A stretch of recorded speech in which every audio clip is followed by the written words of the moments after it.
chase the night, wanna dance to the light. Hello po mga kabayan, mga kalingap, mga kabisnes na papi, magandang buhay po, Annalisa Reality Vlog. Reaction po tayo ngayon dito sa Kalingap, kay Kalingap Prab. May last upload po siya, 1 day ago na. Yung title po niya is Titigil Na. So ano kaya yung titigil na doon si Kalingap Prab? Pero bago yun, to my new subscribers, silent viewers, commenters, mga naglalike, kaya nagsishare, mga hindi po nag-skip ng ads, maraming salamat po sa inyo. Okay, so napanood ko po yung vlog ni Kalingap Prab, Titigil Na.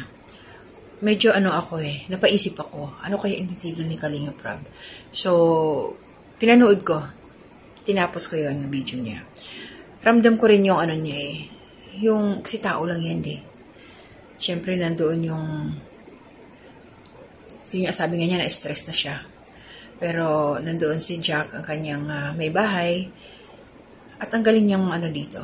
Galing niyang nakasuporta siya ng kay Kalingap Prab. Ang lawak na kanyang pangunawa. Hindi siya makasarili. Pero bago yun, ito panoorin muna natin. Ito yung naging conversation nila. Silang dalawa. Si Kalingap Prab at saka si Jack, nag-uusap sila. So, ako, naliwanagan din ako sa mga sinabi ni Jack. At the same time, naintindihan ko yung kalagayan ni Kalingap Prab, yung kanyang sitwasyon. Pero bago ko ituloy, panoorin muna natin. Minsan parang gusto ko na yung magpahinga muna sa charity or charity vlog. Parang ganito lang muna, simple family. Tapos relax lang muna. Ba't bigla mo naisip? Ha? Ba't bigla mo naisip? Kasi, di ba, ang dami nangyari, naging toxic sa Kalingap, daming kaaway, ang daming mga bumabatikos. So, naisip ko lang, kumbaga, di lang naman ngayon, kumbaga, palagi siyang sumasagi sa isip ko na what if magpahinga muna ako sa charity o parang ganito lang muna, family vlog. Kung may manood man, okay. Kung wala, okay lang rin. Parang, ito ba nung sasabi mo? Ngayon ko lang sa ito in-open Kasi ang dami kasi naisip ko lang. Bakit napapagod ka? Yung sa napapagod, kumbaga sa katawan, kaya naman. Sa lang, yung sa isip siguro, yung mga yung stress, yung mga away. Diba? Parang gusto mo makapahinga sa or sa pero for sure, ang inisip mo na lang ng beneficiaries mo. Siyempre.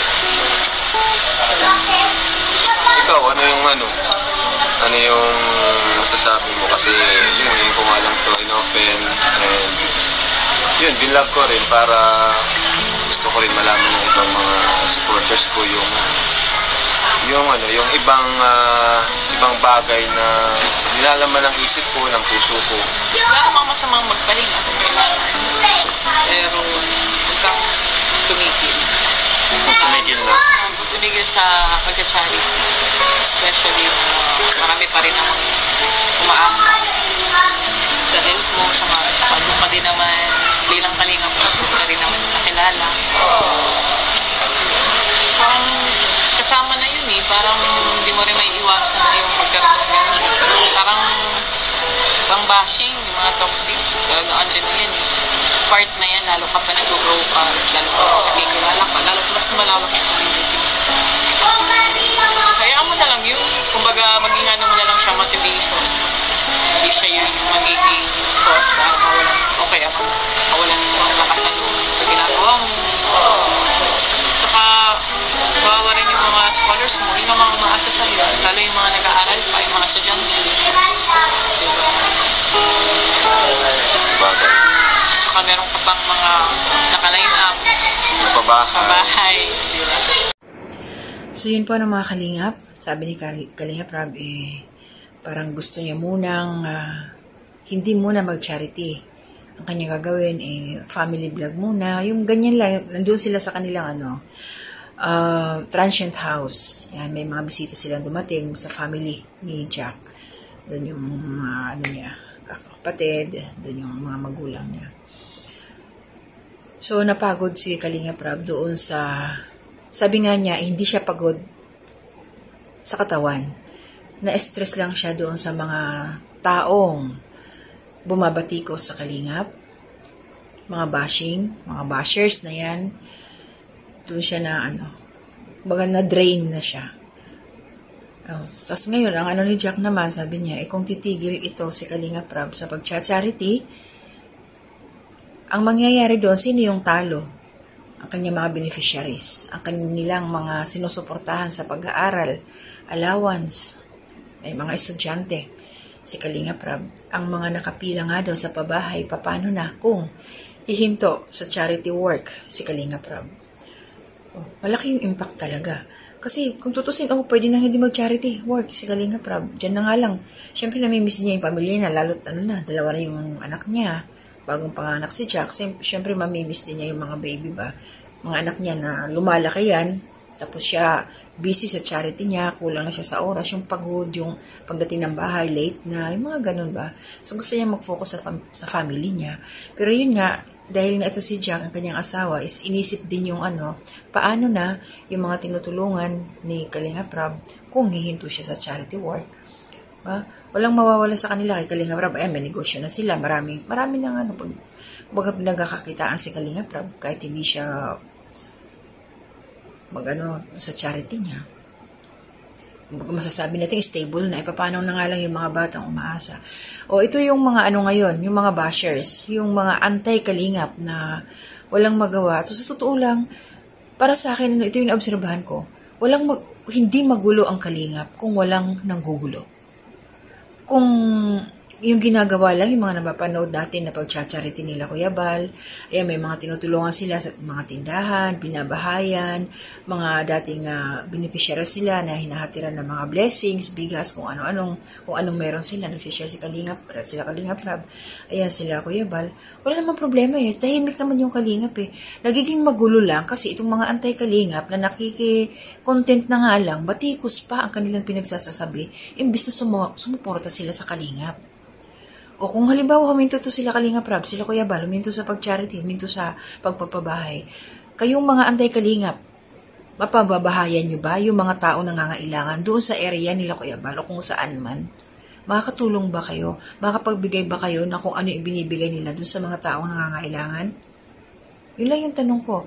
Hindi ko rin maintindihan talaga itong mga bumabatikos dito. Yung mga, alam naman na natin kung sino yung mga, grabe yung, ang hirap bigasin. Hindi ko sila ma-describe. Basta yung mga anti-Kalingap na yan na puro sila negatibo sa Kalingap.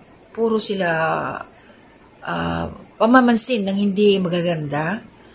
Tapos wala naman silang naitutulong. Sila Kuya Bal, sila Kalinga Prab, tao yan Siyempre nasasaktan din sila, di ba? Napupuno din. Kaya lang, kumbaga, dinadivert na lang nila yung kanilang isipan doon sa mga taong nangangailangan sa kanila. Pero hindi talaga maiiwasan na maiirita ka rin. Tao lang.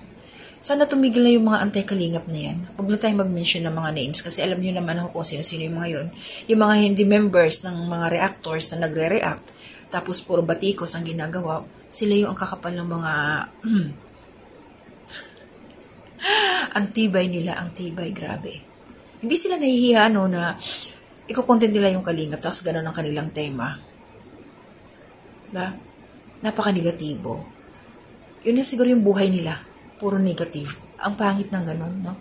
So, yun lang yung sa akin. Maraming salamat po. Support na natin sila Kuya Bal Santos Matubang, Ate Edna Vlogs, Kalinga Prab, Jack PM Matubang, mga kasamaan ko pong reactors sa Kalingap, mga Karepa Reactors, Kalingap Partners, also ang Ka-Business Official, huwag natin kalilimutan, supportahan po natin, Mrs. KB Official, Papa Dance TV, Ka-Business Family, mga kagwangs, mga Ka-Business Reactors din po na mga kasamahan ko.